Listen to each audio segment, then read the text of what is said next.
Okay, area of a square, area of a triangle. Area of a triangle inscribed in a square using tangent ratio.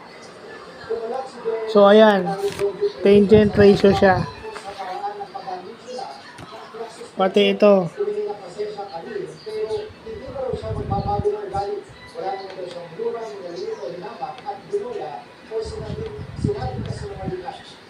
O yan.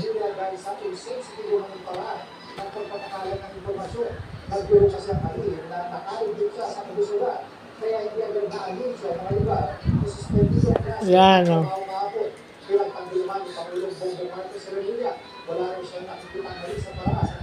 Yun na yun, di ba? Tangent yung ginamit. So usually, kapag ka-angle ang hinahanap, right triangle yan. So usually,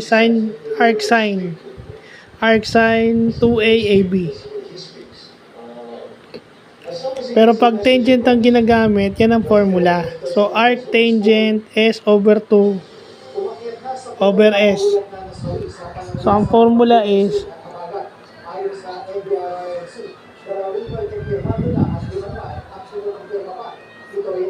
so yan, usually pag tangent ang ginagamit mo kasi ano yan eh, yung angle connecting to the base.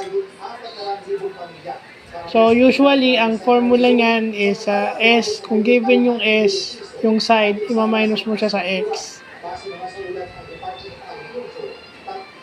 Usually ganun yan. Kung given yung side, ima-minus mo siya dun sa value ng X. S minus X. Pero wag na nating i-ano yun kasi mas mahirap. Doon na lang tayo sa madaling intindihin. Pero pag gagamit ka kasi ng tangent ratio, yung opposite side over adjacent side, yun yung konektado sa base. Yung kaya nung nilagay ko, connects a vertex to the midpoint of the adjacent side.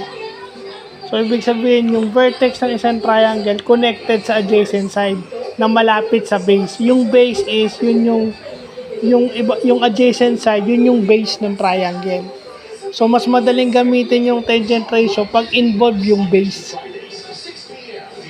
Okay, pag involve yung base, mas madaling gamitin yung tangent ratio.